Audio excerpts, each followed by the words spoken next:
Simple से अपने Flipkart application में चले जाना है, अकाउंट वाला एक ऑप्शन मिलेगा, आप उस पर क्लिक करेंगे। इसके बाद आपको एक फाइनेंस का ऑप्शन मिल जाता है। इसी के अंदर आपको लोन अप्लाई करने के लिए, क्रेडिट कार्ड अप्लाई करने के लिए, फ्लिपकार्ट ईएमआई का, इस तरीके कई सारे ऑप्शन मिल जाते हैं। हाँ, मैं मानता हूँ यहाँ पर कुछ लोगों के साथ एक प्रॉब्लम देखने के लिए मिले, क्या पता उनको लोन अप्लाई करने का ऑप्शन ना मिले, ऐसा होता भी है। कई सारे प्रोफाइल के ऊपर ऐसा ऑप्शन नहीं दिया गया है। अगर नहीं दिया हो तब करना क्या है, आपको वीडियो देखने ज़्यादा कुछ फायदा नहीं मिलेगा, लेकिन हाँ एक काम जरूर कर सकते हो।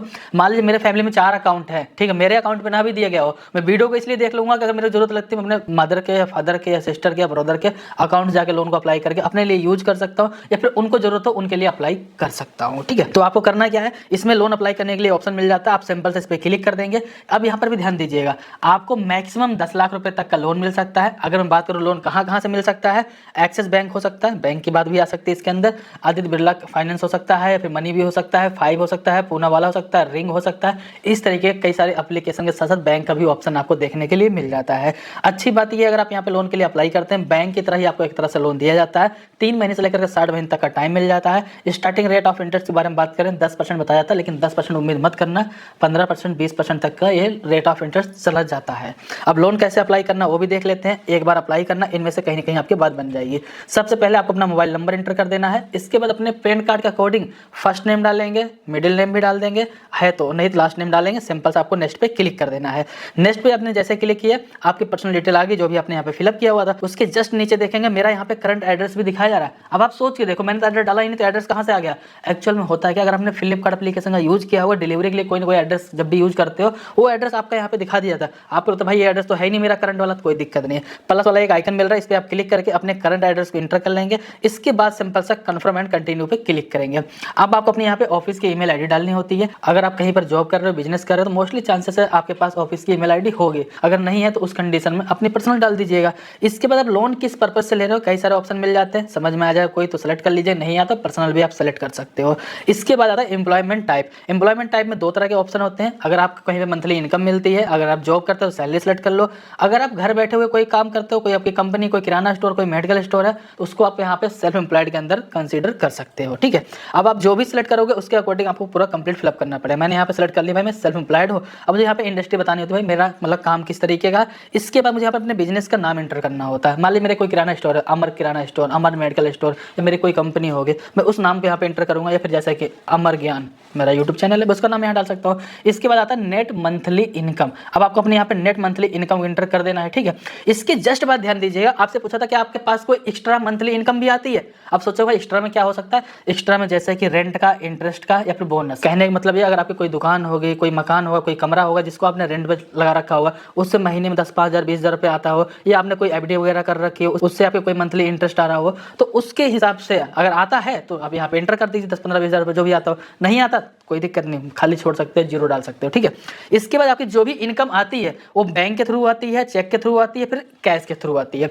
यहाँ पर एक सबसे बड़ी प्रॉब्लम ये होती है, अगर आपने कैश को सेलेक्ट कर लिया तो मोस्टली चांसेस है लोन आपका रिजेक्ट ही हो जाए। उसके पीछे एक रीजन होता है।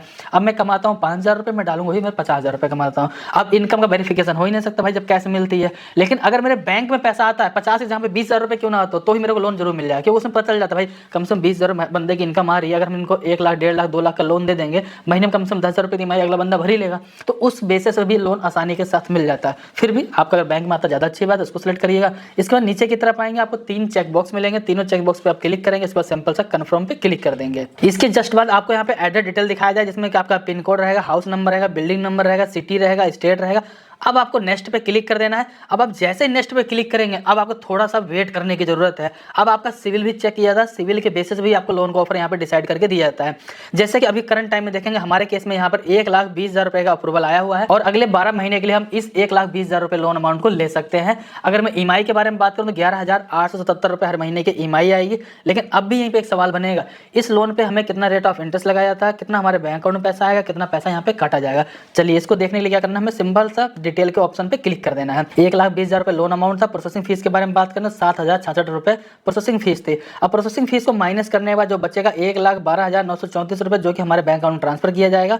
11,877 रुपए हर महीने मुझे यहाँ पर ईएमआई पे करनी पड़ेगी अगले 12 महीने तक के लिए। रेट ऑफ इंटरेस्ट के बारे में बात करूँ, 2.75% का रेट ऑफ इंटरेस्ट लगाया जाता है। लगभग 28 से 30% पहुंच जाता है। भाई काफी महंगा लोन हो सकता है। लेकिन अब यहीं पर आप ध्यान जरूर रखिएगा, अगर आपका सिविल स्कोर काफी अच्छा खासा होता है तो लोन अमाउंट भी ज्यादा मिलता है, रेट ऑफ इंटरेस्ट इंटरेस्ट भी कम लगाया जाता है। जहां पर आपका सिविल स्कोर ठीक ठाक नहीं होता या फिर आपके पास इनकम का सही ढंग से साधन नहीं होता, उस कंडीशन में लोन भी महंगा मिलता है और कई बार आपका लोन भी रिजेक्ट हो जाता है और लोन अमाउंट भी कम मिलता है।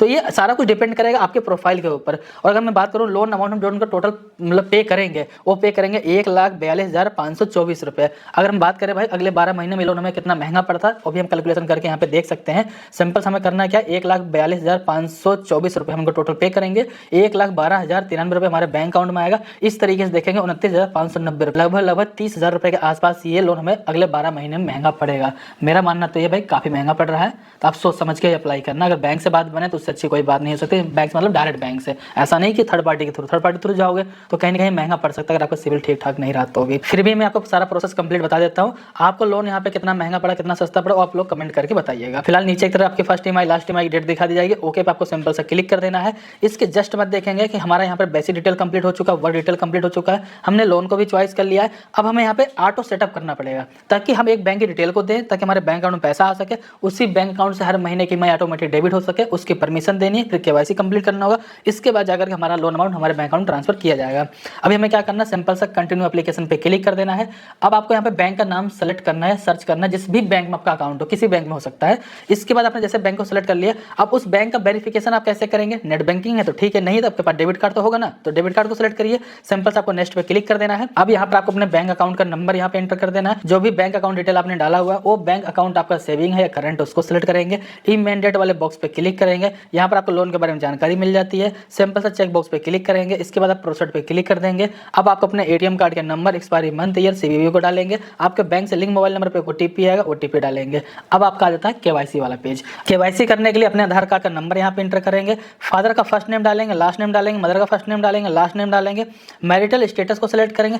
अब अपनी पर्सनल ईमेल आईडी को भी आप यहाँ पे डालेंगे। इसके बाद नीचे की तरफ जाएंगे, चेक बॉक्स पे क्लिक करेंगे, सिंपल सा नेक्स्ट पे क्लिक कर देंगे। जब भी अपनी केवाईसी आप कंप्लीट करने जाएं, ध्यान रखिएगा ओरिजिनल पैन कार्ड आपके पास होना चाहिए, इंटरनेट ठीक होना चाहिए, आसपास ज़्यादा शोर शराबा ना होता रहे। जरूरत पड़ने पर आपसे सिग्नेचर वगैरह भी करवाया जा सकता है। उस कंडीशन के लिए आपके पास ब्लैंक पेपर पेन भी होना चाहिए। अगर ये सारा कुछ है करंट टाइम में आपके पास, तो सिंपल सा प्रोसेस पे ऊपर क्लिक करके एक एजेंट आपसे जुड़ जाएंगे, आपके बेसिक जानकारी को लेंगे। इसके जस्ट बाद आपकी यहाँ पे केवाईसी कंप्लीट हो जाएगी। और अगर आपको लगता है मुझे केवाईसी बाद में करना है, तो आपके ईमेल आईडी पे आपके मोबाइल नंबर पे एक लिंक दे दिया जाएगा, 24 से 48 घंटे में अपनी केवाईसी आप कंप्लीट कर लीजिएगा। अब यहाँ पे ध्यान रखिए, जैसे हमारी केवाईसी यहाँ पे कंप्लीट हो चुका है, तो हमारी एप्लीकेशन ना सक्सेसफुल सबमिट हो चुकी है। अब एप्लीकेशन की ऑडिट किया जाएगा, फिर इसके बाद लोन को डिस्पर्स करके हमारे बैंक अकाउंट में क्रेडिट कर दिया जाएगा। और ये सब प्रोसेस होने में करीब 2 घंटे का टाइम लगता है, यहाँ पे क्लियर मेंशन कर